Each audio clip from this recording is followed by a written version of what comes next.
Welkom in my Afrikaanse klas. Ons is besig met die laaste karretjiegraf vir graad 11. En in hierdie les gaan ons fokus op die karakters en ons gaan weer vinnig kyk na die tema van die drama. So hier is ons bekende foto, weer net van 'n ander kant af.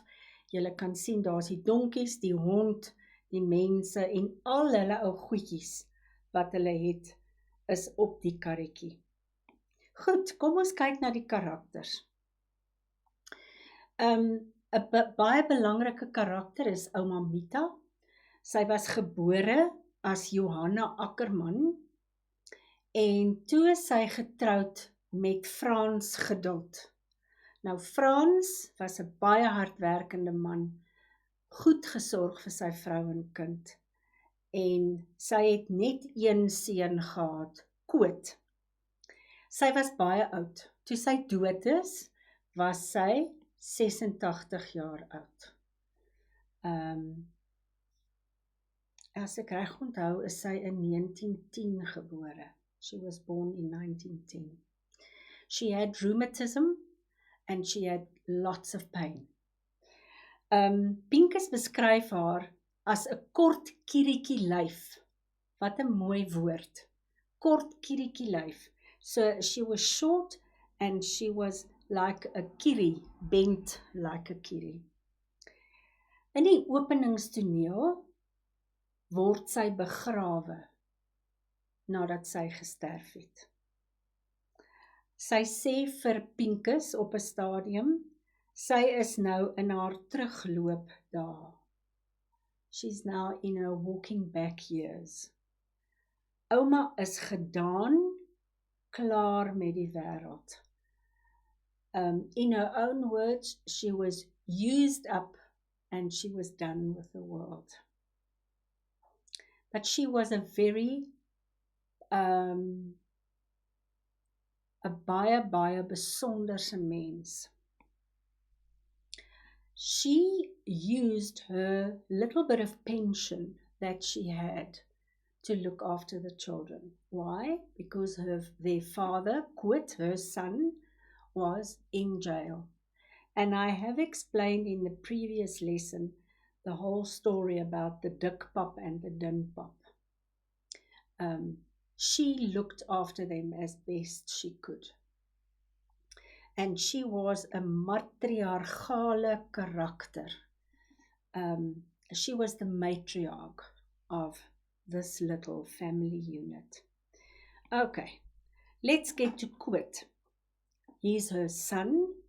Hy noem homself 'n skêr bestuurder. Hy was 'n baie goeie skaapskeerder.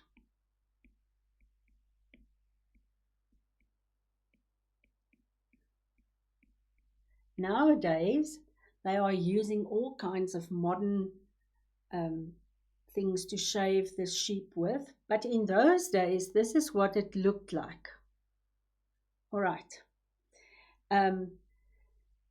He was in jail for murder, and here he had half of this. There was a broken pair of scissors, and he took this one half, and Katrein, hy het die vrou met die skêr doodgesteek. Hy het heel waarskynlik 'n slagaar in haar been raak gesteek en sy het uitgebloei binne minute. En sy tweede vrou, Flora, het hy met 'n kierie doodgeslaan. Alkohol, drank, was deel van hulle bestaan, hulle sukkel bestaan. So they had it difficult in life. Ja. En dan in hierdie karakters sien ons economical, cultural and emotional breakdown. So verval. Things just went south, if you want to put it like that. Goed, nou kom ons by Pincus. Koot het 4 kinders gehad. Hulle ma was Katrein. En dis nou die vrou wat hy met die halwe skaapskert doodgesteek het.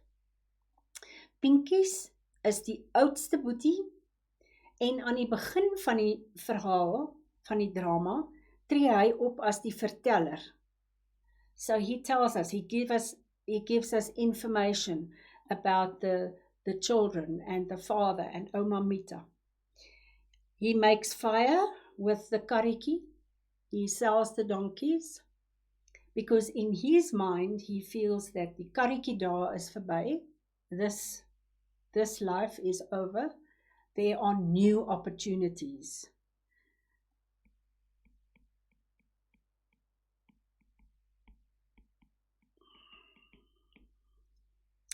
And then there's the conflict with his dad. We touched on that, but we will come back to that one. Then we've got the twins, Rokkies en Oukie.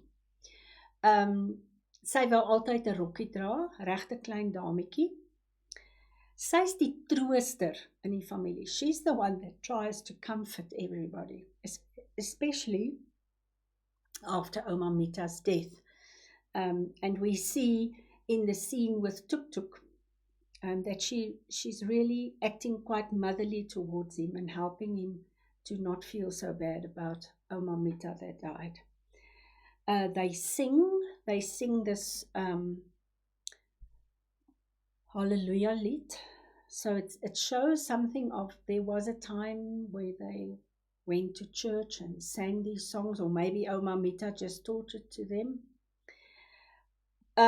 As we will see, and as we've heard in the previous presentation, the emotions are very limited. Die Afrikaanse woord is afgestomp. Actually, all the children, they are not so tuned in to their emotions, because there's been so much abuse and so many things that they saw in their lives, that they can't really feel anything much. And it's definitely because of the gewelddadige grootwordjare, the violent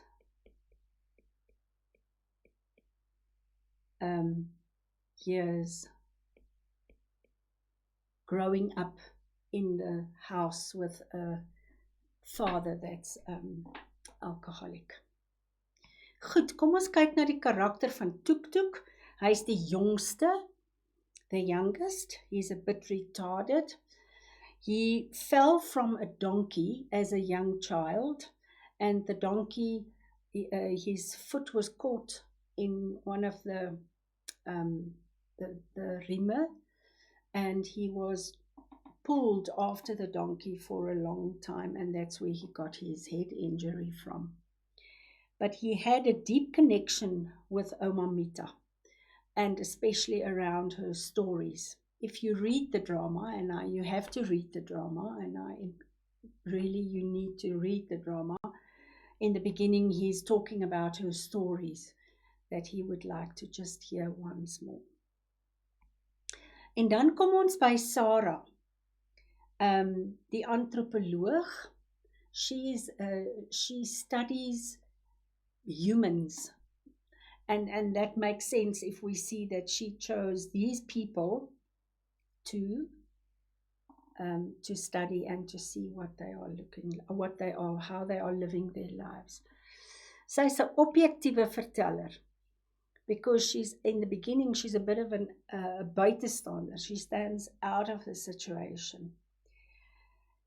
She gives us information about where the Kariki people are coming from.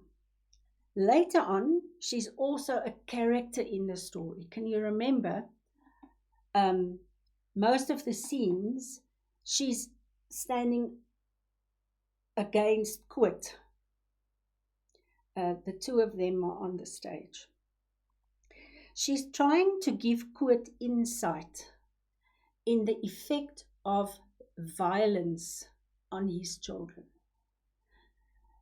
She shares with him her sister's death, and she met them 13 years ago as working with them, studying them,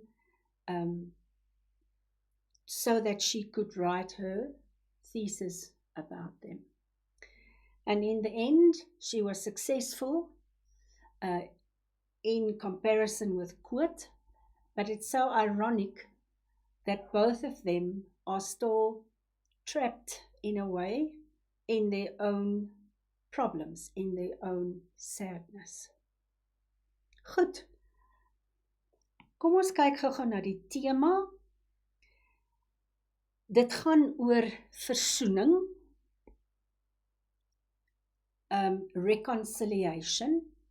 reconciliation between people, father and son, father and children, en dis 'n baie emosionele openingstoneel. Dit gaan ook oor versoening in 'n breër sin, versoening in ons land, in die land, if you think about the history of South Africa. Okay, so Sarah explains every character's place in the story. She tells us that it's a subculture. She's a very compassionate person telling the story, talking about these people.